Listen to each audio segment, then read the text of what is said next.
पुण्याच्या ससून रुग्णालयामधील लाचखोर अधिकाऱ्यांच्या घरात कोट्यावधीचं घबाड सापडलंय। अधिकारी सुरेश बोनवळे आणि जयंत चौधरींना 1 लाख रुपयांची लाच घेताना पोलिसांनी अटक केली। दरम्यान त्यानंतर त्यांच्या घरी टाकलेल्या छाप्यात कोट्यावधी रुपये आढळून आलेत। पाहूयात त्या संदर्भातला रिपोर्ट। ससून रुग्णालयातील अधिकाऱ्याच्या घरी सापडलं कोटींचं घबाड।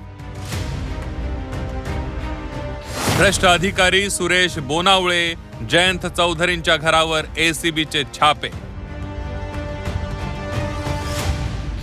पुण्यातील ससून रुग्णालय पुन्हा एकदा चर्चेत आलंय। ससून रुग्णालयातील 2 अधिकाऱ्यांना एसीबी कडून अटक करण्यात आली आहे। दरम्यान या अधिकाऱ्यांना अटक केल्यानंतर त्यांच्या घरावर एसीबी कडून छापे टाकण्यात आले। या छाप्यात या भ्रष्ट अधिकाऱ्यांच्या घरातून लाखो रुपये जप्त करण्यात आले।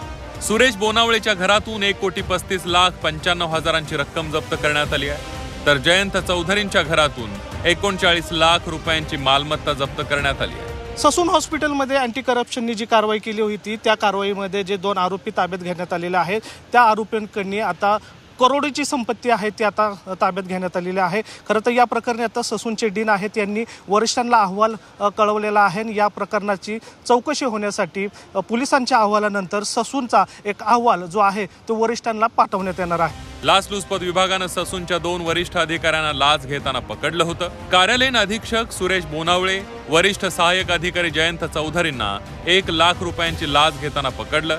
2023 मध्ये 20 लाख रुपयांचं फर्निचर या सप्लायरनं बीजे वैद्यकीय महाविद्यालयासाठी दिलं होतं। मात्र या अधिकाऱ्यांनी एकूण बिलापैकी 10 लाख रुपयांचं बिल मंजूर करण्यासाठी बिलाच्या 13% लाच मागितली। त्याची संपूर्ण रक्कम 1,30,000 होती। मात्र तडजोड केल्यानंतर 1 लाख रुपये देण्याचं ठरलं।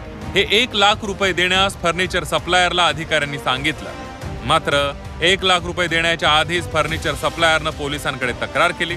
दरम्यान यानंतर पोलिसांनी सापळा रचत दोन्ही अधिकाऱ्यांना पकडलं। या प्रकरणात ससून रुग्णालयाचे डीन यांनी प्रकरणाची दखल घेत या संदर्भातला अहवाल वरिष्ठांना पाठवणार असल्याचं सांगितलं। तर दोन्ही भ्रष्ट अधिकाऱ्यांना कोर्टानं 5 एप्रिल पर्यंत पोलीस कोठडी सुनावली आहे। निलेश खरमरे, झी 24 तास, पुणे।